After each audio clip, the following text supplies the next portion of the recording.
Hey guys, it's Gary. This is really annoying. It's about 3 o'clock in the morning, and I just filmed a video.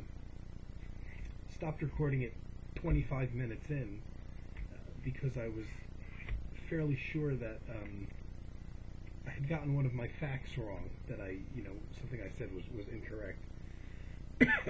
So I stopped recording the video only to find out, no, I wasn't wrong after all, and now the video's gone. Well, once again, I can't sleep, and I've been on this thing for weeks, which is why I'm probably even more messed up looking than normal. About 3 o'clock in the morning, I laid in bed trying to sleep for over 3 hours and thought, this is ridiculous. I'm going to sleep late in the morning, waking up in a panic because, a big chunk of the day is gone by the time I'm actually alert. And that's not exactly the mode for recording videos. Also, something I've noticed with a lot of the people whose videos I watch, most of which are also watching mine, and that is, I notice at times these folks don't record videos for relatively long gaps. And it's not solely because, sometimes it's just because life is busy and they're busy with work and everything, but other times, and I've seen several folks mention this, several folks who I watch all their videos, and several folks are the same ones who watch me pretty regularly too. I've mentioned that sometimes they just get in what I call a downer funk, and that's where I've been lately, which is why I haven't really posted much. I put up that Tjader album that I copied after 30 years for my vinyl to my computer after not hearing it for 30 years.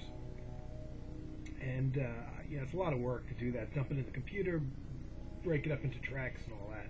So I wanted the other folks to hear it, and because I am going to do eventually my Tjader video, I wanted to have another album to talk about, and I was curious to hear it because I hadn't heard it for 30 years.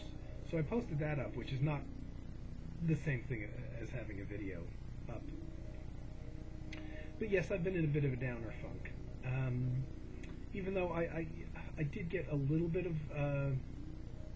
I had 1 week when I got nothing done musically, pretty much from the time that I did my last talking video. I think I typed in all of 2 notes on my computer screen and didn't write anything else for a week. I did have one productive, that was about 2 weeks ago, and then about 3-4 days ago, whenever, excuse me, I had a very productive day writing stuff for virtual instruments. And the funny thing is I don't know now which thing I'm going to release next. I was working on, I call it a classical composition. It's not a classical composition, but I'm working with virtual instruments exclusively for this one long form piece that I'm writing, and it just uses classical instrument sounds, horns, things I don't play, horns, violins, cellos, strings, that kind of thing. And I got very heavily involved with that for a while, and I totally burned down on it, and I switched to another long form piece that I've been working on for a long time, which is an electronic thing, because after working with those orchestral colors for a while, I burned out, started getting ideas for things I wanted to hear with electronics. So then I started working on this electronics piece, and I burned out the electronics piece about a week ago, and I was trying to do things and not getting anywhere with it. In the end, I ended up thinking orchestrally again, and I went back to the orchestra piece. So I have no idea and those are 2 different albums that they're going to be on. I already know and have the piece that is going to be matched up with the orchestra piece. And the electronic piece that I'm doing, I have all the other pieces, like, I don't know, 5-6 other pieces, written and recorded and done. But they're going to go with the... So I don't... it depends. If I get the orchestral piece done, that's the one that's going to come out, and then I'll get back to, probably take me at least a half a year to do the next one. Whatever. I'm not going to put out 2 CDs in a row in that short a period of time when I haven't put anything out in 4 years. Considering they don't sell anything, I don't want to flood the market with 2 CDs in a short period of time and then nothing for another 4 years. So whichever one comes out first, that's going to be the only one for a while. My subject today, though, however, which I was just talking about for the last half hour, is the strange coincidence that I noticed, a very unpleasant coincidence. This is something apart from my usual, I guess my usual type of video. And that is, some time ago, I started noticing, I read a lot about musicians and artists, books when I can get my hands on them. But, on the internet, there's a lot of interviews and things like that. And I started noticing, some time ago, I started looking people up, and not exclusively musicians, I don't think. I don't know who this started with, and I have a few examples, but most of the examples I'm actually missing because I didn't realize there was going to be such a coincidental thing occurring with the discovery of all these musicians and people that I've been looking up recently who died at 56, the exact age that I am now, and it's bothering me quite a bit. So I thought I'd do a video on it. Like I said, I think it started with musicians, but it may have been actors too, because when I watch TV, I tend to watch older things now that were around and on TV when I was a kid. And a lot of them involve character actors and people who, if you were around when, the same years I was, and you watched television, these people, made appearances in every single show, and you probably never knew their name, but you knew their face and their voices because they were character actors and not leading people. And I've been watching a lot of these old things, whether they're movies or old reruns of TV shows from the 60s or whatever. And it's like, oh my God, yeah, I used to see that guy like practically every week. I wonder what happened to him. Never even knew their name. But the credits come up, you see their name, you go on the internet, you go on IMDb, whatever, and you read about what happened to these people, because then I realize I haven't seen them since at least like maybe the early 70s or so. That's the 1970s. So I started noticing a very disturbing trend of people dying who had passed away at 56 at the age I am now. And I don't know who it started with, and I didn't jot down any names until I repetitively came across this. Now, in music, there's this famous 27 Club, they call it. And those are famous musicians who died at the age of 27. But they're mainly rock musicians, and as it turns out, it's mainly coincidental because these were... it seems like they stand out in that, Jimi Hendrix, Janis Joplin, Brian Jones from Rolling Stones, Kurt Cobain, a lot of people that were at the height of their popularity in pop music world did die at age 27. But this woman actually did a research paper on it, because that's generally believed to be a very bad age in terms of musicians. But found out that it's not true. It's kind of coincidental, and these musicians happened to be very popular. But what she came up with was the fact that it really is coincidental as far as the age 27, and it's not really a trend with musicians. Unfortunately, what her paper discovered, though, is that the magic age for most musicians to pass, not most musicians, but the largest percentage of musicians actually died at age 56. And I just found that, and I will link that. I'm going to try to remember to put that link up there. It's a very short little article. I would say it's a paper. I think it was originally a paper that she wrote. But it's interesting. There's a little graph, which I'm gonna try to put the graph up. I don't know how well you'll be able to read it or see it. But it's on this little article that she wrote that's very interesting to me specifically.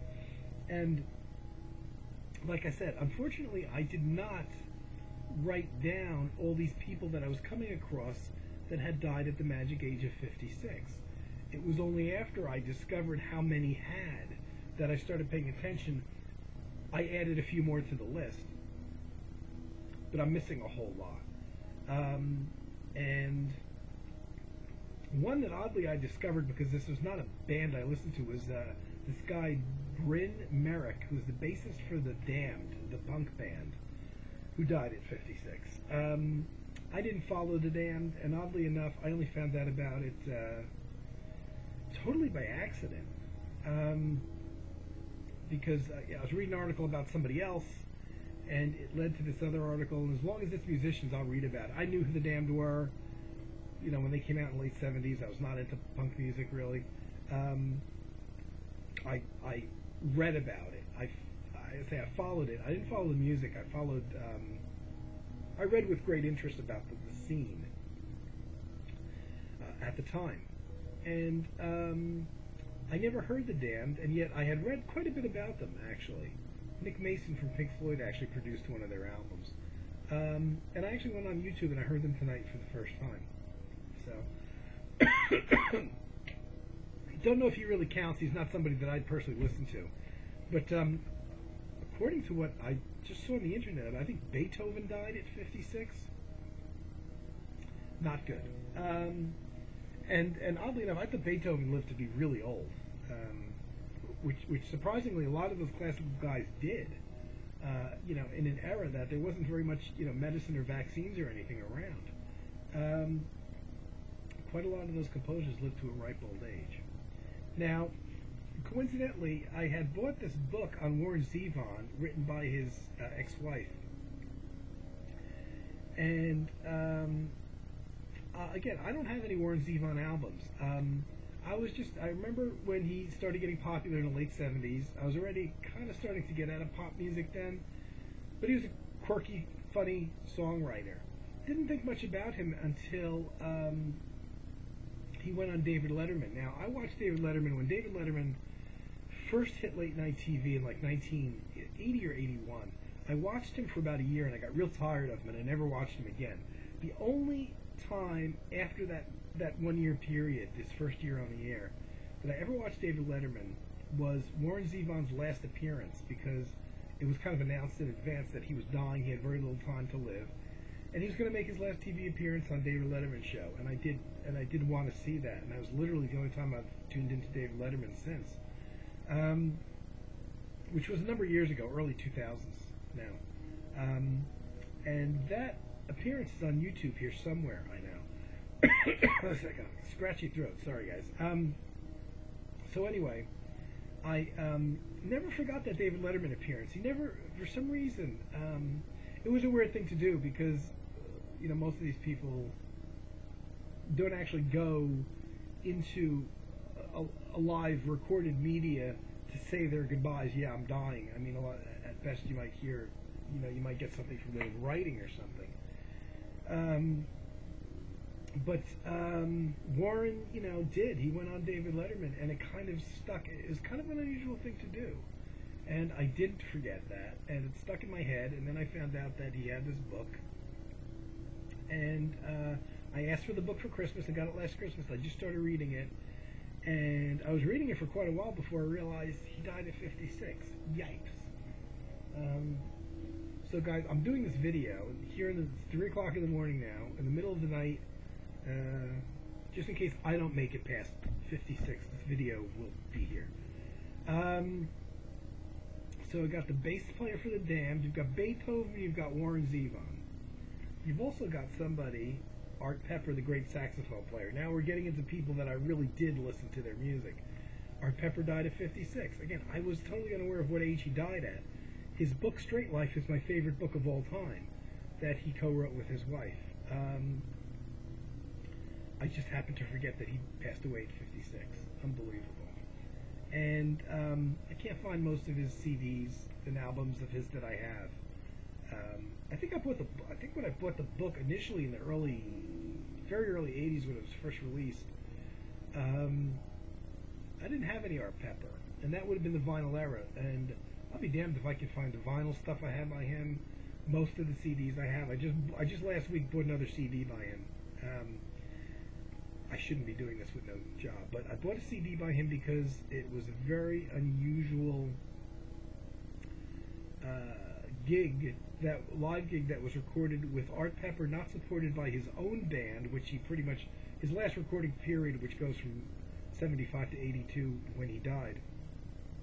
Pretty much all his recordings were, or certainly his live gigs, were piano, bass, and drums backing him. Not a lot of variation there. This album is one exception.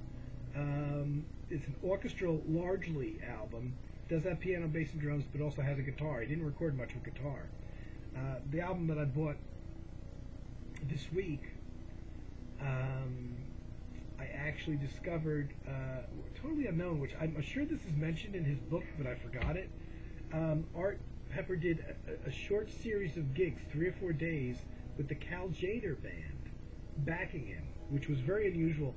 And it was Tjader's kind of 70s era band, which had guitar in it, which I really liked the guitarist. And I'm gonna, when I do my Tjader video, I'm gonna point him out. So Art Pepper died at 56. My favorite book, Straight Life. Read it if you like reading it all. If you like reading nonfiction biographies about musicians' lives, it's a great book to get. Another guy who died, and another one who I can't find his solo. I have his solo albums. Hank Mobley, the saxophone player. He missed turning 56 by about 6 weeks. His 56th birthday was about 5 weeks away, and he died in 1986, I believe. Yeah, 86. So he was 55. He would have been 56 in about 5 weeks. He's recorded on some of my, if you know, bebop, tenor saxophone player, mainstream jazz, had a bunch of solo albums out. A lot of people know him from playing with Miles. Shortly after Miles' first quintet with John Coltrane broke up, was going through changes. Hank Mobley played on one of my favorite Miles Davis acoustic era albums, Someday My Prince Will Come. He's really only on a couple Miles Davis albums, and I played with him around 1961. And this, I think, is the only studio one, the only full studio album that he played on. And I like it because it's particularly well recorded. And I just like his tone. I like his tone. And I'm not a huge tenor sax fan, but I really like Hank Mobley's tone. And one of the most underrated albums that Miles ever made, certainly. Really pretty album. Really nice. So well recorded. Probably this one's a little bit better known that Hank Mobley plays on. Originally it was 2 albums. It was Friday Night at the Black Hawk and the Saturday Night at the Black Hawk was a separate album. This is a reissue, a vinyl reissue, where they put the 2 albums together in vinyl, and I have this on CD as well. But really like this.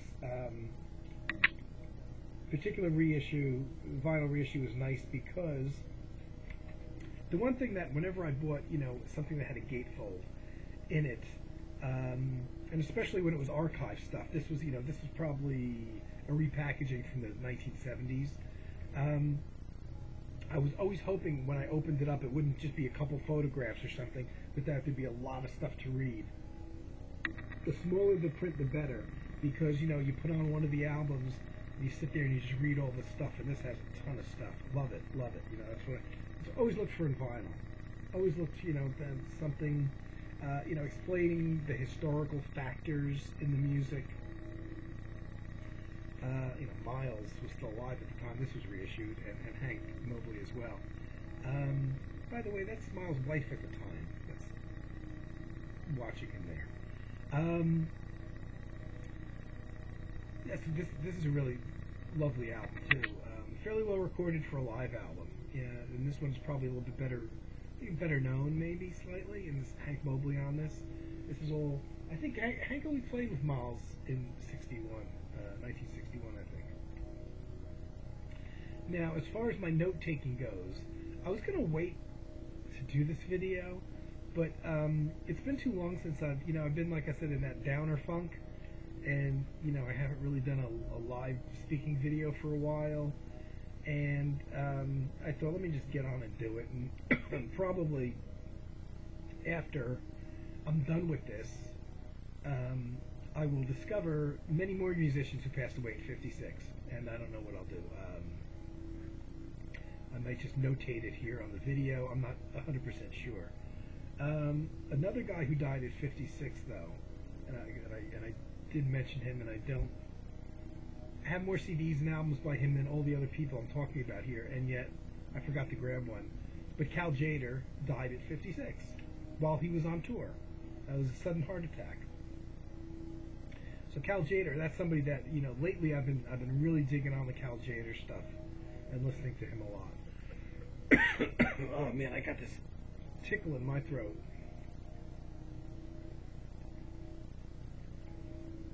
And I'm so screwed up now because I don't know what I said and what I didn't say, because I recorded my last video, which I trashed, and I don't recall now what I talked about in there and what I talked about since I started re-recording it. So anyway, another one on the 56 Club, and this one is particularly hits home for me. And again, I have his solo album. He only put one out, and I can't find it. But Stu Nevitt, the original drummer for Shadowfax, probably most of you watching this would know Shadowfax, I'm guessing. He was one of only 3 members in the band that stayed through the entire history of the band, all their permeations. The other one was Chuck Reinberg, who also passed away, the saxophone player. And Phil Magini, the bass player, who's still around. And I would have loved to show his solo album, and I have all my Shadowfax albums together, and all the solo projects by them together. I have a lot of G.E. Stinson, the original guitarist, who I love. I have all the solo albums together with the Shadowfax stuff. And something happened, and the one CD that drummer Stu Nevitt made before he passed away, shortly before he passed away, is misplaced, and I have it, and I know I have it. I haven't been able to listen to that since he passed away, though. And that is a number of years ago. And I'll be damned if I can remember when now. 2008, I think it was 2008, that Stu passed away. That one hit home a lot more because, well, you're also creeping closer to my age. He's only a few years older than me. Versus somebody like Hank Mobley, who was 56 back in 1986. But also because I had a bit of a friendship with Stu, and I have always meant to talk about it to a certain extent in a video. And there's so much. I back in the days of AOL, when AOL was fairly new, I don't even know these what the hell did they call them, bulletin boards or something like that, where you could go up on these bulletin boards or create one about any subject matter that you wanted. Tractors, trucks, sewing, music, or a specific band. And I don't know how you would find one. I don't recall them now. I don't know if these things exist anymore. And there would be these bulletin boards, and somebody would create one talking about, say, a band that they liked. And somebody had created one about Shadowfax. This was very late 90s. Chuck Reinberg died in 95. He had a sudden heart attack. Who was seen as the leader of the band, the saxophone player. And the band broke up sadly after that.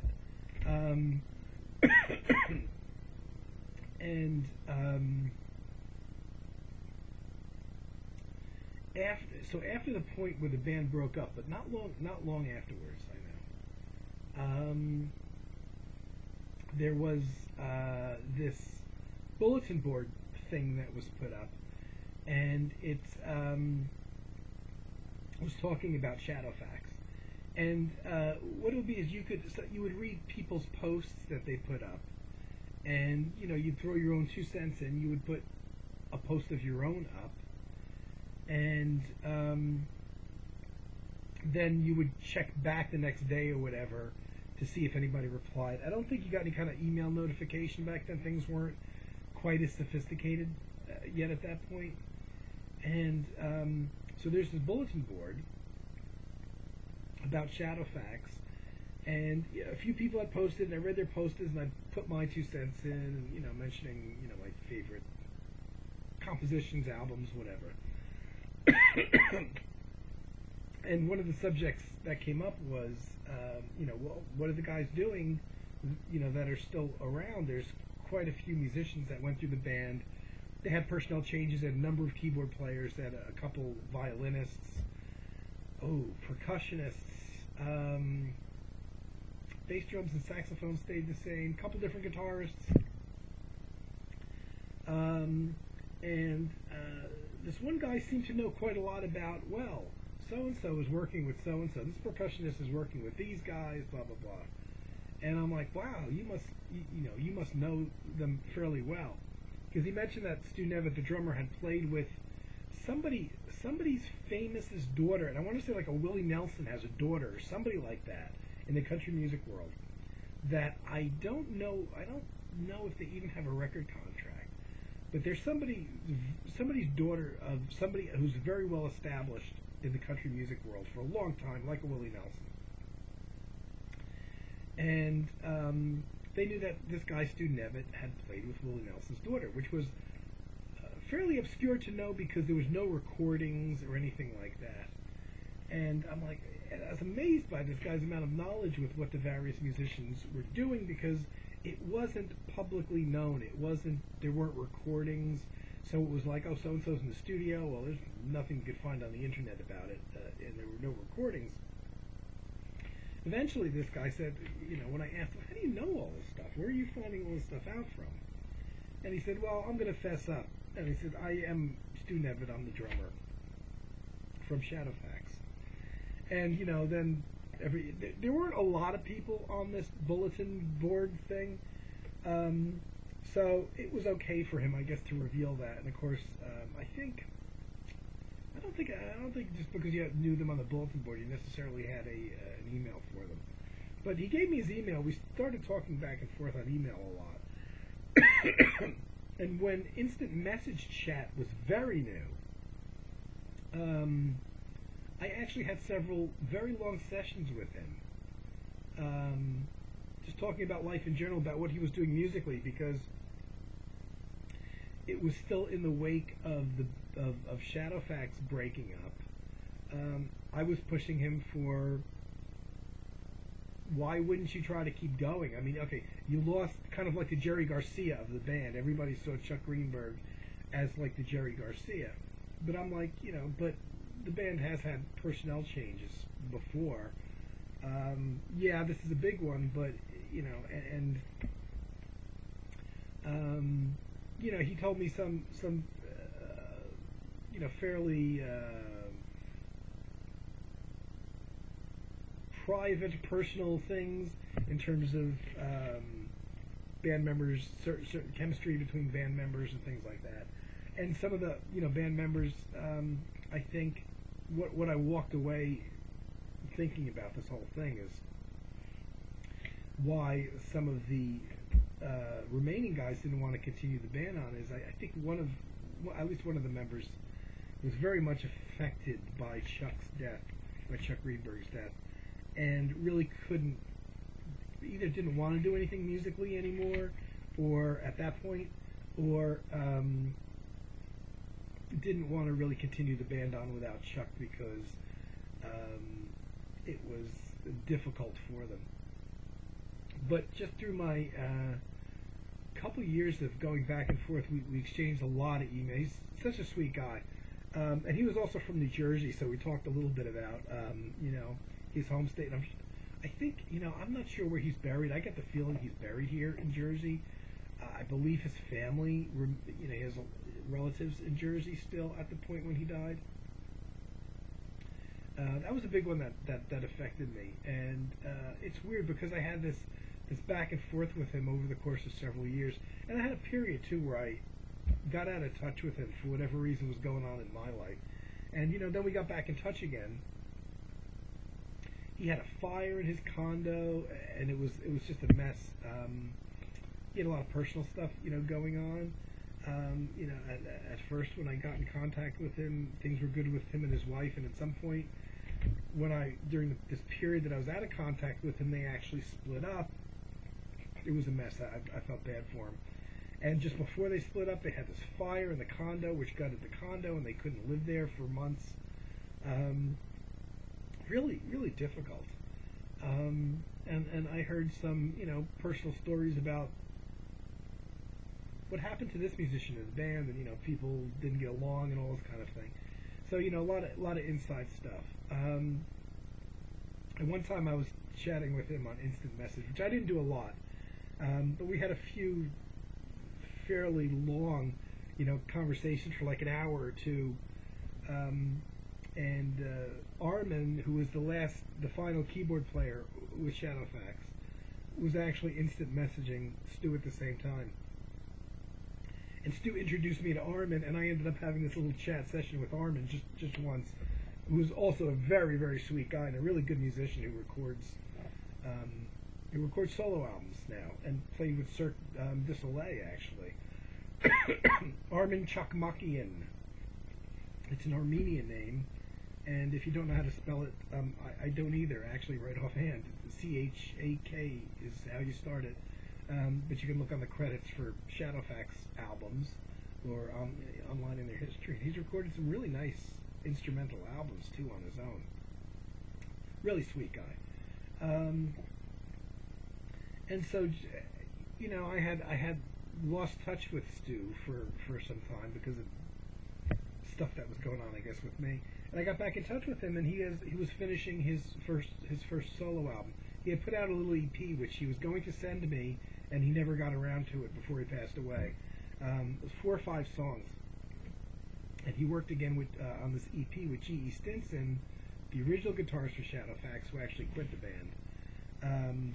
But he quit the band after they were really, really well established, and really, a lot of people thought their best material was really with G.E. Stinson. But that depends on the band changed musically when he left, so that depends on what you like musically.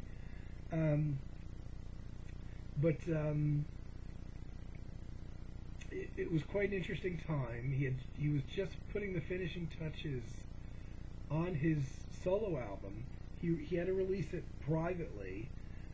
Really couldn't get a deal, and so just released it independently, which I mean, thousands of people do now. That CD Baby, he did it through them. At which point it's available pretty much everywhere. And I ordered it from CD Baby, and he said, "Oh, I can't wait till you get it. I want to hear what you think of it." And I just barely started talking a little bit about the album because I wanted to really get to listen to it a bunch. He remade some Shadowfax tunes that he had written for Shadowfax on this album.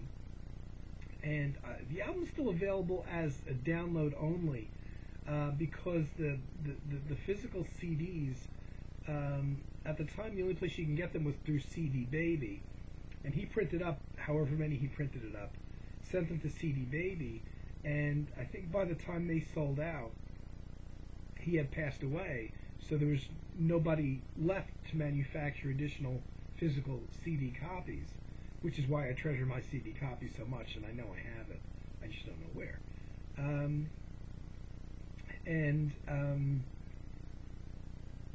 The stuff is available on download, though, because, downloads just sit on a server somewhere. Interesting album, some guests on there. I want to say, I can't recall offhand if G.E. Stinson did come down and play. Phil Magini, the bass player whose writing I loved with Shadowfax, did come down and play on one track of the Stu Nevitt solo album. And I was just in the middle of going back and forth talking about the solo album when I got an email from Armin Shakmakian, the Shadowfax keyboard player, the last keyboard player with the group, who was a real close friend of Stu's, and they actually initially tried to put something together after Shadowfax broke up. The two of them still continuing to play together, but it didn't. They couldn't get the backing, and they kind of they always remained friends, but they both started off in their solo projects. And I got an email that apparently Armin, I guess, had access to Stu's email list of friends or whatever it was, and Armin sent out, and I still have the email actually, a list saying a message to everybody on Stu's friends list or his email addresses, whatever, that said R.I.P. Stu Nevitt. Now, when I first saw that, I thought it was a joke. Not that they were joking around that Stu had died, but rather I thought it might be the name of something that Stu was working on. A new band, a new project, maybe his next album. So I thought he was going to call it R.I.P. I never thought for a second that Stu had actually passed away. I knew Stu had health problems. He was diabetic. He had a heart attack during that period that I was out of contact with him. But his health wasn't bad at that last period that I was talking to him. So he must have really suffered fairly quickly, had heart failure, I guess, as a result of diabetes, and passed away fairly quick because he's very active. He was working a day job. He was playing in local bands at night. He had moved temporarily to New Mexico at the time, and is from Los Angeles. You know what? I don't know that he lived in Los Angeles. I don't think he did. He lived in another part of California. He sold his condo at a real estate high point, I remember. Got a lot of money for it. Temporarily went to New Mexico, where he was working a day job and playing in various bands at night. So he was always playing. So there was no signs that his health was in decline or anything. So it was fairly sudden when he had this, like, a second heart attack that eventually took his life. His plan, he told me, was to move back to L.A. This was like a temporary thing, him being in New Mexico. And he was going to move back to L.A. closer to the L.A. music scene. So I don't think he was previously that close to L.A. I think it was a bit of a drive for him to get to L.A. And I know like his old Shadowfax buddy G. Stinson lives in the L.A. area. And G's very active in the LA music scene, and I think Stu's idea was to get back to that. And at some point, I don't know, what his plan was, but he was coming back, and he was going to get a new place and move to LA, but he never got to, unfortunately. And I've always been meaning to find out where he's buried. I don't really go to cemeteries much. They're interesting places to take photographs. But I have a tendency not to go to them to visit people who have passed on in my life, because it's to be honest, it's very depressing. It's one thing to go to a cemetery where you don't know anybody, and you go there for the vibe or the physical look of it. And I'm thinking of Chuck Van Zyl, I think it is. I went on his website, and it seems that one of his hobbies, the electronic music composer and the radio host of Star's End radio program, it seems like one of his hobbies is photographing cemeteries. And I believe he even had shows of collections in galleries.